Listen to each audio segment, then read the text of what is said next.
rankings are brought to you by SoFi. Get your money right, and y'all know what the time it is. It is Tuesday at 6:30 on Unsportsmanlike, which means we like to rank stuff. And today's rankings were inspired by SGA winning back-to-back MVPs. It prompted us to have the conversation yesterday about when we would see the next American-born NBA MVP. So I decided to put together a top 5 list of candidates to be the next American-born MVP. Can y'all get on board with that? Yes, sir. Okay, so little context, a little backstory. Since 2022, 0 Americans have finished top 3 in the NBA MVP voting. The last American-born MVP, I believe it was James Harden in 2018. I believe so. Player efficiency rating is what rules the day, not points per game and not splash athletic plays. The top 4 in MVP voting this season was the top 4 in PER. Last year, the top 3 in MVP voting was the top 3 in PER. So PER is going to be a huge factor and a huge influence on my list. Okay. So here we go. Number 5. Cooper Flagg. Flagg had an historic rookie season, averaging 21 points per game, 6.7 rebounds, and 4.5 assists. He and Michael Jordan are the only 2 rookies to lead their teams in points, rebounds, and assists and steals in the last 50 years. Those accolades and statistics put him on an all-time path, even though it's fair to question how high his ceiling is.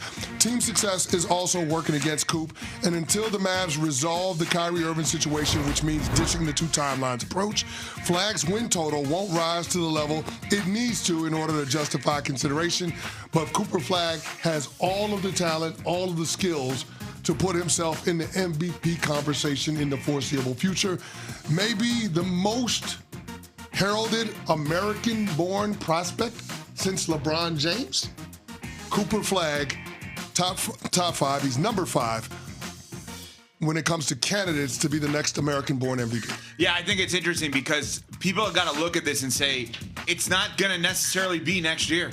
So when Cooper Flagg is on that list, he may be the 5th most likely player, American-born player to win MVP, but it's not going to happen next year because Wemby and SGA and Jokic and Giannis, they could still dominate for a little bit. So I like Cooper Flagg on the list. I don't like him for 26, 27. I also don't think you're picking him for 26, 27, which needs to be noted as well.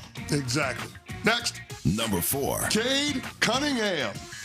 Cade finished top 5 in MVP voting this season on a team, and his team racked up 60 wins, which paced the Eastern Conference. He averaged 24 points, 10 assists, and 5 rebounds, despite not having a true secondary option to relieve pressure on the offensive end. He lost perimeter shooters in Malik Beasley and Tim Hardaway Jr. from last year, and frankly, Duncan Robinson wasn't enough. The good news, the team's deficiencies were so glaring during the postseason that the organization has no choice but to address it, which should mean more room for Cade to operate into the future. Cade Cunningham, 4th on my top 5 candidates to be the next American-born MVP. Those deficiencies that you discussed also highlighted how good Cade is and highlighted his strengths and his dominance on this team, too. I think this was probably his best year to win MVP. Because if you think they're going to be better next year in terms of win-loss in the postseason, why is that? It's because you think that Trajan Langdon and that organization will make an addition that will be great enough to help Cade out. And I wonder if that person takes some of the credit away from Cade in order for him to potentially win the MVP. Not ruling it out. I think it's a tougher path because, as you said, team success is important. And I know it's a regular season award, but our mentality will be like, oh, they're better this year because so-and-so is there with Cade. Just maybe a slight counter on that one. Next. Number 3. St. Louis stand-up. Jason Tatum. Oh, you know it. You know he's on the list. Coming off of an Achilles injury, he averaged 21 points, 10 boards, and 5 assists in 16 regular season games. Last fully healthy season, he finished top 5 in MVP voting and had a streak of 5 consecutive first-team All-NBA nods.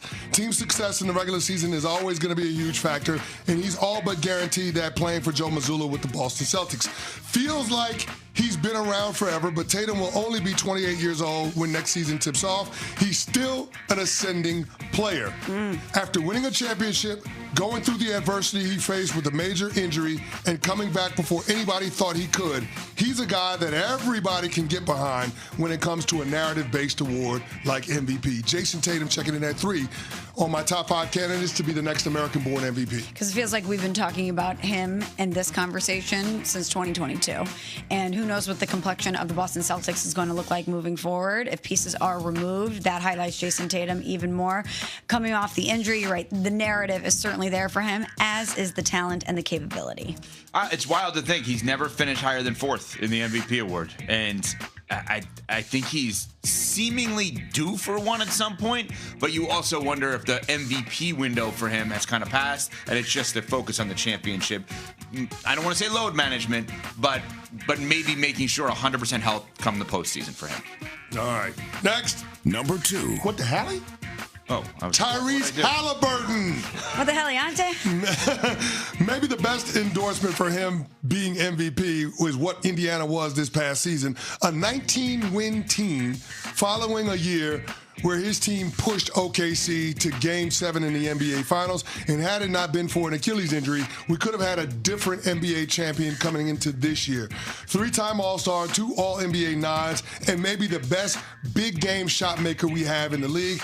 As evidence, all you need to look at is the championship rounds last year, New York Knicks, the NBA Finals with the Oklahoma City Thunder. This guy never shies away from the moment. And when it comes to the MVP, you have to have moments that build the narrative, and Tyrese Haliburton will absolutely have that. Again, this is probably not a 26-27 endorsement because he's coming off of an Achilles injury, and you know that guys typically don't start to feel like themselves until they're 2 years removed from said injury, but he's always going to have the ball in his hands, which means he's always going to have opportunities to create and make those splash plays that everybody holds on to. Tyrese Haliburton, number 2 on my top 5 candidates to be the next American-born MVP. Here's why I would counter that it could be next year. If you're going to spin this, that someone outside of Wemby or SGA could win this, on the table or off the table? Pacers is the number 1 seed. On. Haliburton averaging 10 assists or more. Oh, absolutely on. Haliburton averaging 20 points or more. On. Okay, so it's on the table to me. It is on the table they're the 1 seed next year. It's on the table he leads the league in assists, and it's on the table that he averages around 20 points per game. And, sorry, go ahead. No, I'm just saying all of it's on the table. And to your point, coming off the injury and them being so bad, we are acutely aware of how important he is. We're acutely aware of his value. No doubt. But there can only be one number 1, Smokes. Number 1. Anthony Edwards, the Ant-Man, your favorite player's favorite player. Averaged 28 points per game, 5 rebounds, 3 assists on 49% shooting from the field, 40% from 3. 3 consecutive postseasons winning a playoff series. The Wolves have never had consecutive postseasons in which they won a playoff series in their 37-year history prior to this stretch. 4 All-Star appearances, 2 All-NBA nods, 2 Conference Finals appearances at 24 years old. Playing in the West is working against him, considering the talent at the top. Rudy Gobert's contract has been problematic in terms of surrounding Ant-Man with complementary talent. Locker room chemistry has also been called into question. Still, it feels like he's a front office move away from getting back to the championship rounds. And that success should give Ant-Man an opportunity to win an MVP. Ant-Man, number 1 on my top 5 candidates to be the next American-born MVP. So there is the list. Anthony Edwards, number 1. Tyrese Haliburton, number 2. Jason Tatum, number 3. Cade Cunningham, number 4. Cooper Flagg, number 5. Smalls, you are my accountability partner. We will get to your objections and omissions on the other side of the break. We are Unsportsmanlike, presented by Progressive Insurance.